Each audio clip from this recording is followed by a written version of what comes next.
Moses, உலகில் ஜோதிட வாஸ்து consultant, சென்னையிலேருந்து.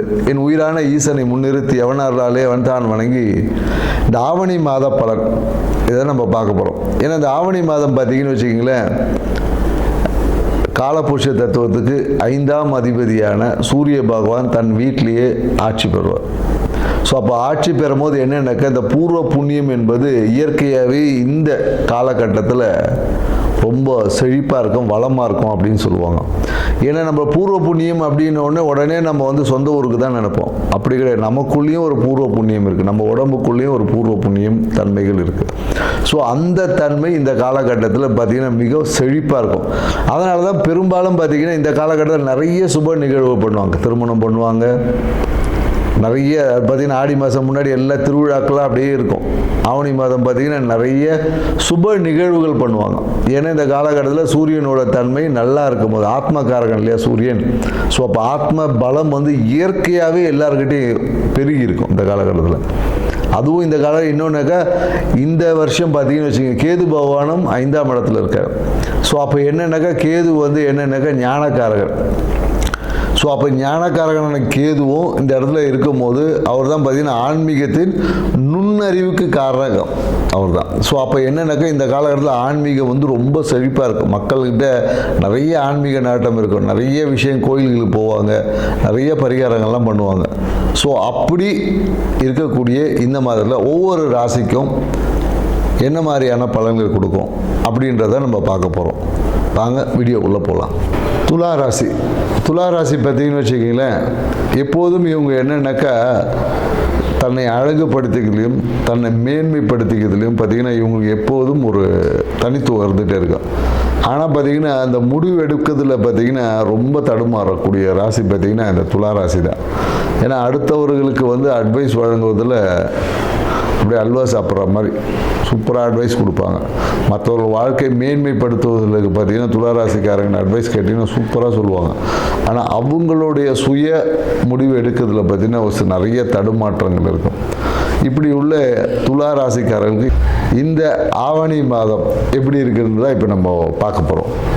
ஏன்னா பார்த்திங்கன்னா ராசி நாராயண சுக்கிர பகவான் 10ல் இருக்கார். ஸோ அப்போ என்னென்னா, புதிய தொழில் ஏதாவது தொடங்கலாமா, புதிய தொழிலை ஆரம்பிக்கலாமா, இல்லை தொழில் சார்ந்த சிந்தனைகள் வந்து இந்த காலகட்டத்தில் ஒரு இருக்கும். அதே போல் என்னென்னாக்கா, பணம் பார்த்தீங்கன்னு வச்சுக்கோங்க, தனம் சார்ந்த விஷயத்தில் நிறைய முதலீடு செய்து விரயங்கள் செய்வதற்கான சாத்தியக்கூறுகள் இந்த காலகட்டத்தில் இருக்கும். ஏன்னா ஏதாவது ஒன்றுத்தில் வந்து இன்வெஸ்ட் பண்ணி வைப்போம், நாளைக்கு யூஸ் ஆகும், ஒரு சொத்து வாங்கலாமா, இடம் வாங்கலாமா, இப்படின்ற எண்ணங்கள் வந்து அதிகமாக இந்த காலகட்டத்தில் போகும். ஏன்னா முதலீடு செய்யும் போது கொஞ்சம் கவனமாக செய்யணும். ஏன்னா இந்த காலகட்டத்தில் என்னென்னாக்கா, கையிருப்பை நீங்கள் மொத்தமாக முதலீடு செஞ்சீங்கன்னா லாக் ஆகிடுவீங்க. அதனால் முதலீடு ஒரு குறிப்பிட்ட அளவு செய்வது தான் சிறந்தது அப்படின்னு தான் உங்களுக்கு சொல்லணும். ஏன்னா வரக்கூடிய காலகட்டங்கள் வந்து கொஞ்சம் சிக்கலான காலகட்டங்களாக இருக்குது. அதை சமாளிக்கிறதுக்கு பொருளாதார விஷயங்கள் தேவைப்படும் என்பதால் முதலீடுகளை குறைந்த அளவு செய்வது ஏற்புடையதுன்னு சொல்ல. அதே போல் படிக்கக்கூடிய மாணவர்களாக இருந்தாங்கன்னா, துளாராசிக்கார படிக்கக்கூடிய மாணவர்களாக இந்த காலகட்டத்தில் வெளியூர் கல்வி, வெளியூரில் போய் படிக்கிறது, இல்லை வெளிநாட்டுக்கு போய் படிக்கிறது, இந்த மாதிரியான விஷயங்கள் எல்லாமே சிறப்பாக இருக்கும். அதே போல் எனக்கு இந்த காலகட்டத்தில் தம்பி தங்கச்சி அந்த மாதிரியான உறவுகள்கிட்ட நல்ல ஒரு ஒத்துழைப்பு கிடைக்கும், எதிர்பார்த்த உதவிகள் என்பது கிடைக்கும். அதே போல் என்னக்கா, சுற்றத்தாரில் பார்த்திங்கன்னா அவங்களோட சேர்ந்து ஒரு ஆன்மீக பயணம், இல்லை கோயிலுக்கு போகிறது, வீட்டு பக்கத்தில் இருக்கிறவங்களாம் கூப்பிடுவாங்க, வாங்க ஏதாவது ஒரு கோயிலுக்கு போயிட்டு வரலாம், இல்லை ஏதாவது ஒரு ஆன்மீக விஷயங்களுக்காக, இல்லை தியான சென்டர் போகலாம், அந்த மாதிரியான ஏதோ ஒரு குருவை போய் சந்திச்சுட்டு வரலாம். அந்த மாதிரியான ஆன்மீக விஷயங்கள் எல்லாமே இந்த காலகட்டத்தில் ஏற்படும். புதிய ஆன்மீக தொடர்புகள், இல்லை ஒரு குரு தரிசனம் பண்ணுறது, இல்லை புதிய இஷ்ட தெய்வ வழிபாடுகள், இந்த மாதிரியான நிகழ்வு எல்லாமே இந்த காலகட்டத்தில் வாழ்க்கையில் நடக்கும். அதே போல் என்னென்னாக்கா, மனம் வந்து ஏதோ ஒரு மாயையிலே இருக்கும், கற்பனையிலே இருக்கும், நிலையற்ற தன்மை இருக்காது. செய்வினை வச்சாங்க அப்படின்ற மாதிரியே சொல்லுவாங்க நிறைய பேர். என்னப்பா அது அவனை செய்வினை வச்சானா, அந்த மாதிரியான விஷயத்தில் மனம் வந்து ஒரு மாயை கற்பனையில் வச்சு உங்களையே குழப்பிக்கிட்டு இருப்பீங்க. நிறைய இதனால் ஞாபகம் ஒரு ப்ரெசன்ஸ் ஆஃப் மைண்ட் பார்த்தீங்கன்னா நிறைய பேருக்கு இருக்காது. ஸோ இந்த மாதிரியான நிகழ்வுகள் எல்லாமே இந்த மாதத்தில் நடக்க வாய்ப்புகள் இருக்குது. அதே போல் என்னென்னாக்கா அரசு சார்ந்த விஷயத்தில், கவர்மெண்ட் சார்ந்த விஷயத்தில் பார்த்தீங்கன்னா எதிர்பார்த்த ஆதாயம் கண்டிப்பாக கிடைக்கும். ஏன்னா கவர்மெண்ட்டில் நீங்கள் ஏதாவது ஒரு விஷயத்துக்காக முயற்சி பண்ணியிருந்தீங்க, உங்களுக்கு கிடைக்க வேண்டிய அந்த பணம் கிடைக்கணும், அந்த மாதிரியான விஷயங்கள் எல்லாமே இந்த காலகட்டத்தில் நடக்கும். ஸோ நிறைய பேர் என்னென்னக்கா டாக்குமெண்ட் பட்டா அப்ளை பண்ணிவிட்டு உட்காந்துருப்பாங்க. அவங்களுக்கு எல்லாமே பார்த்திங்கன்னா இந்த மாத கடைசியில் ஆகஸ்ட் 31 அப்புறம் செப்டம்பர் ஃபர்ஸ்ட் வீக்கில் பார்த்திங்கன்னா உறுதியாக கிடைக்கிறதுக்கான சாத்தியக்கூறுகள் அதிகமாக இருக்குது. ஏன்னா இந்த காலகட்டத்தில் மேலும் என்னென்னா வாழ்க்கை துணையோட வெளியூர் பயணங்கள் போவதற்கான வாய்ப்புகள் இருக்குது. வாழ்க்கை துணையோட சிறு சிறு மன கசப்புகளும் வருவதற்கான வாய்ப்புகள் இருக்குது. குறிப்பாக இந்த காலகட்டத்தில் என்னென்னாக்கா முதுகு தண்டில் பேக் பெயின் இந்த மாதிரியான விஷயங்கள் எல்லாமே வந்து போகும். ஸோ அதிகமான ட்ராவலிங்னால, அதிகமான பயணத்தினால, அதிகமான தூக்கமின்மை இல்லை மன உளைச்சல்னால பேக் பெயின், இது L4 L3 பெயின் இந்த மாதிரியான விஷயங்கள் எல்லாமே வந்து சரியாயிடும். ஸோ அதுக்காக நீங்கள் ஒன்றும் பெரிய மருத்துவம் இல்லை, முடிஞ்சால் அதிகமாக இருந்தால் நீங்கள் டாக்டரை போய் பார்க்கலாம்.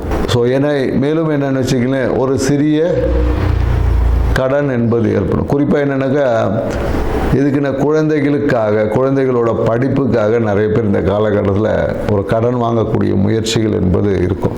அந்த முயற்சி எல்லாமே சக்ஸஸ் ஆகுமான கேட்ட உடனே பணம் கிடைச்சிடும். அதனால் குழந்தைகளோட படிப்புக்காக நீங்கள் எடுத்த விஷயங்கள் எல்லாமே இந்த காலகட்டத்தில் உங்களுக்கு நன்மையை தரும். மேலும் என்னென்னாக்கா அந்த தொடை பகுதியில் இந்த சயாட்டிகா பெயின் சொல்லுவாங்கள்ல, இந்த விஷயங்கள் எல்லாமே நிறைய பேருக்கு வந்து சரியாகும். தொடைப்பகுதியில் ஒரு வலி ஏற்படுறது, தொடைப்பகுதியில் ஒரு அழுத்தம் ஏற்படுறது, அழுத்தத்தால் வலி, இந்த மாதிரியான நிகழ்வு எல்லாமே இந்த காலகட்டத்தில் உங்களுக்கு வரும். ஸோ இந்த ஆவணி மாதத்தை சிறப்பாக வச்சுக்கணுன்னா நீங்கள் என்ன செய்யலாம் அப்படின்றத இப்போ பார்க்க போகிறோம். நீங்கள் இந்த ஆவணி மாதத்தை சிறப்பாக வச்சுக்க உக்கிர தெய்வ வழிபாடுகளை நீங்கள் செய்யலாம். குறிப்பாக என்னென்னாக்கா வாராகி அம்மன் வழிபாடை செய்யலாம். வாராகி அம்மன் வழிபாடை சனிக்கிழமை அந்த வாராகி மாலை படிப்பதனால, இந்த வாராகி மாலைன்னு சொல்லிட்டு அந்த பாடல்கள் இருக்கும் இல்லையா, அந்த பாடல்களை படிப்பதன் மூலயமாக உங்களுக்கு ஏற்பட்ட அந்த அமானுஷ பாதிப்பு இல்லை தேவையற்ற அந்த ஒரு இல்யூஷனுக்குள்ளே இருக்கும் இல்லையா, அந்த விஷயங்கள் எல்லாமே மாறி மனம் வந்து அமைதியாக இருக்கும். தெளிவான முடிவுகள் எடுக்கிறதுக்கு இந்த விஷயங்கள் வந்து பயன்படும்.